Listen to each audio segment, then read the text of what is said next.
Assalamualaikum warahmatullahi wabarakatuh. Selamat jumpa kembali mahasiswa-mahasiswa FKIP Universitas Jambi yang berbahagia. Alhamdulillah kita bisa melanjutkan perkuliahan kita pada mata kuliah Supervisi Pendidikan, dan topik kita pada kali ini adalah mengenai dimensi, bentuk, dan model supervisi pendidikan. Dimensi dapat mencerminkan suatu aspek-aspek atau bidang-bidang yang dapat membangun sesuatu, sehingga dimensi supervisi pendidikan merupakan hal yang dapat menunjukkan cakupan berupa aspek bidang yang menjadi suatu praktik supervisi pendidikan. Dalam supervisi pendidikan terdapat dimensi-dimensi yang dapat digunakan dalam menunjang perbaikan pembelajaran serta pengembangan profesional. Di antaranya adalah yang pertama, community relation atau menciptakan pola hubungan yang baik antara sekolah dan masyarakat sekitar, sehingga hal itu merupakan sesuatu yang harus dijaga. Yang kedua adalah staff development atau pengembangan staff yang terdiri dari guru, kepala sekolah, dan juga tenaga kependidikan. Yang ketiga adalah planning and change atau perencanaan dan perubahan yang merupakan faktor pendorong dinamika dalam suatu organisasi. Yang keempat adalah komunikasi yang jelas dan tepat serta terbuka antara individu dan kelompok dalam suatu lembaga pendidikan. Kemudian adalah kurikulum yang merupakan rancangan pendidikan atau pembelajaran yang digunakan di sekolah tersebut. Kemudian adalah instructional program atau program pembelajaran yang merupakan wujud nyata dari pengimplementasian suatu kurikulum dalam lembaga pendidikan. Yang ketujuh adalah service to teacher atau pelayanan bagi guru dalam meningkatkan kompetensinya. Yang kedelapan adalah observation and conferencing, di mana tindakan observasi pada kinerja setiap individu dalam organisasi merupakan hal penting dalam supervisi pendidikan, karena dalam hal ini terdapat umpan balik saat perbaikan yang dilakukan dengan cara mengkomunikasinya pada pihak yang disupervisi. Yang kesembilan adalah pemecahan masalah dan juga pengambilan keputusan yang tepat dalam menjalankan lembaga pendidikan. Kemudian yang ke-10 adalah penelitian dan evaluasi program dari suatu program pendidikan dan pembelajaran di suatu lembaga pendidikan. Yang ke-11 adalah motivasi dan pengorganisasian guru, staf, dan juga tenaga pendidikan dalam organisasi sekolah. Dan yang terakhir adalah personal development atau pengembangan individu dalam organisasi sekolah tersebut. Sekarang kita akan membahas mengenai bentuk supervisi pendidikan, di mana bentuk supervisi pendidikan dapat dibedakan menjadi 3. Yang pertama yaitu berdasarkan kegiatannya, yang kedua berdasarkan tujuan pencapaian kondisi kerja, dan yang ketiga berdasarkan orientasi dalam konteks sistem. Kita akan lihat bagaimana bentuk supervisi pendidikan berdasarkan kegiatannya.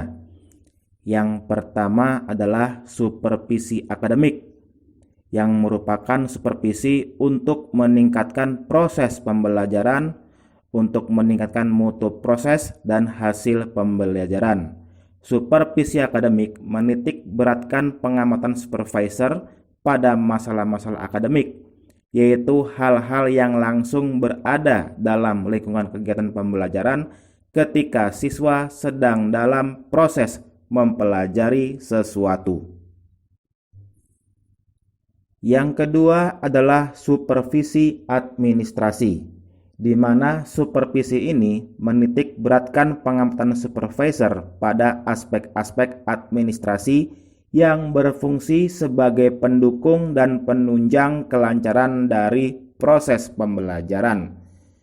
Supervisi administrasi adalah supervisi yang ditujukan kepada pembinaan dalam memanfaatkan setiap sarana bagi keperluan pembelajaran seperti fasilitas belajar, media belajar, buku teks, perpustakaan, dan lain-lain yang dikaitkan untuk mempertinggi kualitas proses belajar. Dan yang ketiga adalah supervisi lembaga, yang merupakan supervisi yang berorientasi pada pembinaan aspek organisasi dan manajemen sekolah sebagai lembaga yang meliputi semua aspek dalam bentuk pengaturan yang terkait dalam proses peningkatan mutu sekolah dalam mensukseskan pembelajaran. Supervisi lembaga berkaitan dengan usaha agar sekolah memiliki kinerja yang baik. Sekarang kita akan lihat bentuk supervisi pendidikan berdasarkan tujuan pencapaian kondisi kerja. Yang pertama adalah supervisi koreksi, yaitu supervisi yang bertujuan untuk memperbaiki kesalahan atau kelemahan ketika diketahui secara objektif faktanya. Memperbaiki sejatinya bukan dengan mencari kesalahan, karena supervisi itu sendiri merupakan bantuan yang bertujuan untuk memperbaiki maupun meningkatkan kinerja sekolah dalam melaksanakan pendidikan maupun pembelajaran. Bimbingan serta bantuan dapat diberikan di setiap tahapan proses bila dinilai terdapat adanya kesalahan, di mana dalam memberikan bimbingan maupun bantuan tersebut harus diterapkan teknik berkomunikasi yang tepat dalam memberikan bimbingan maupun bantuan, agar tidak ada kesan menggurui seperti bila terjadi masalah, secara bersama-sama mencari solusi demi keefektifan proses pembelajaran. Yang kedua adalah supervisi preventif, yaitu supervisi yang membantu sumber daya manusia dalam bidang pendidikan di sekolah agar terhindar dari kesalahan yang dilakukan baik disengaja maupun tidak disengaja. Supervisi preventif atau dapat disebut juga supervisi pencegahan dapat dilaksanakan dengan mengkaji berbagai kasus yang relevan serta memberikan pandangan maupun pendapat mengenai sejumlah kesalahan yang mungkin atau bahkan kesalahan yang telah terjadi untuk dapat memberikan pemahaman dan kesadaran bagi guru, kepala sekolah, dan staf untuk bisa mengambil pembelajaran agar kedepannya dapat terhindar dari kesalahan maupun kekeliruan. Yang ketiga adalah supervisi konstruktif, yaitu supervisi yang dimaksudkan untuk membangun serta meningkatkan sumber daya manusia dalam bidang pendidikan. Hal ini sejalan dengan tujuan dari organisasi sekolah, baik dalam segi pembelajaran, manajemen, maupun kepemimpinan, agar dapat memberikan dorongan untuk terus berkembangnya upaya belajar dan tentunya pengembangan diri terhadap seluruh anggota organisasi sekolah dalam kontribusi bagi kemajuan organisasi sekolah. Dan yang keempat adalah supervisi kreatif, yaitu supervisi yang dilaksanakan secara kreatif serta mampu mendorong kreativitas pada sumber daya manusia dalam bidang pendidikan di dalam menjalankan peran dan tugasnya masing-masing. Dalam kaitannya pada kinerja guru, di samping dapat dilakukan beberapa inovasi dalam pengembangan kinerja guru seperti penguatan dari sisi kepemimpinannya, supervisi pendidikan juga memberikan kebebasan kepada mereka untuk dapat mengembangkan kemampuan dalam berkreasi serta menerapkan pembelajaran yang inovatif untuk keefektifan pembelajaran. Baik, sekarang kita akan melihat bagaimana bentuk supervisi pendidikan berdasarkan orientasi dalam konteks sistem. Yang pertama adalah supervisi pendidikan berbasis bidang atau tugas, di mana supervisi ini berorientasi dan memberikan fokus terhadap tugas yang dilaksanakan oleh anggota organisasi sekolah. Di dalamnya dilakukan perbaikan pembelajaran dan pengolahan, khususnya pengadministrasian kegiatan sekolah. Di dalamnya juga terkait dengan kinerja staf sebagai pendukung dalam pelaksanaannya. Dan yang kedua adalah supervisi pendidikan berbasis kinerja, baik itu kinerja organisasi maupun kinerja individu, di mana supervisi kinerja adalah supervisi yang memiliki fokus pada kinerja, baik kinerja institusi maupun individu dalam melaksanakan peran dan fungsinya di dalam organisasi. Dalam segi pendidikan, supervisi kinerja memberikan penekanan terhadap suatu satuan pendidikan sebagai suatu sistem, yaitu organisasi sekolah, pimpinan sekolah, pendidik, dan tenaga kependidikan dalam membantu organisasi serta anggota organisasi sekolah dalam melaksanakan aktivitasnya sesuai dengan peran dan tugas yang dimiliki oleh masing-masing individu.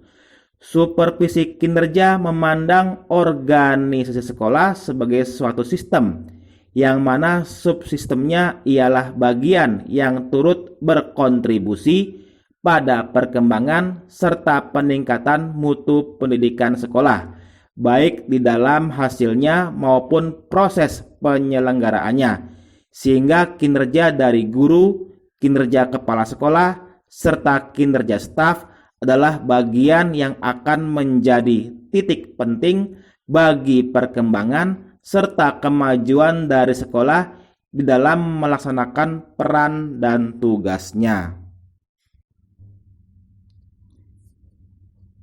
Kita sekarang beralih ke model-model supervisi pendidikan. Yang pertama adalah supervisi umum, di mana biasanya dilakukan secara spontan ketika atasan menemui masalah atau kendala di lapangan secara langsung. Supervisi umum dilakukan untuk seluruh kegiatan teknis administrasi sekolah.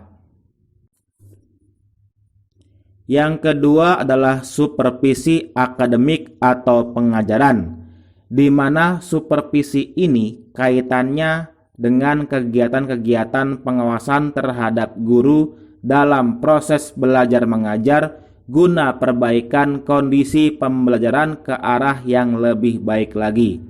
Supervisi ini terfokus pada peningkatan kualitas pembelajaran. Yang ketiga adalah supervisi klinis, yaitu suatu proses bimbingan intensif dengan tujuan untuk membantu pengembangan kinerja guru atau calon guru. Dikatakan supervisi klinis karena prosedur pelaksanaannya lebih ditekankan pada mencari sebab-sebab atau kelemahan yang terjadi di dalam proses pembelajaran. Supervisi ini pada khususnya ditujukan dalam hal penampilan mengajar, sehingga supervisi klinis termasuk bagian dari supervisi akademik. Supervisi klinis berbeda dengan supervisi akademik. Salah satu perbedaannya adalah supervisi akademik dilakukan dengan inisiatif awal dari supervisor, sedangkan supervisi klinis dilakukan berdasarkan inisiatif awal dari guru. Pelaksanaan supervisi klinis bagi guru muncul ketika guru tidak harus disupervisi atas keinginan kepala sekolah sebagai supervisor, tetapi atas kesadaran guru datang ke supervisor untuk meminta bantuan dalam hal pembelajaran.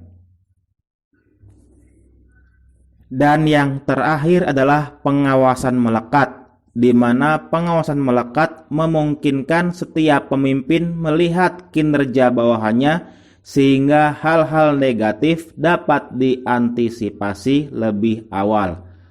Hal ini memungkinkan terciptanya lingkungan kerja yang tertib, efektif, dan efisien. Tujuan pengawasan melekat adalah untuk mengetahui apakah pimpinan dapat menjalankan fungsi pengawasan dan pengendalian yang telah menjadi tugasnya, sehingga bila ada penyelewengan, pimpinan dapat mengambil tindakan sedini mungkin. Baik, sekarang kita masuk ke dalam tugas baca pada topik kali ini. Silakan dibaca buku bacaan wajib kita, yaitu buku Supervisi dalam Pendidikan. Silakan dibaca bab 5 yang berjudul Gambaran Umum Supervisi Pendidikan, di mana di situ akan dikemukakan mengenai dimensi, bentuk, dan model supervisi pendidikan.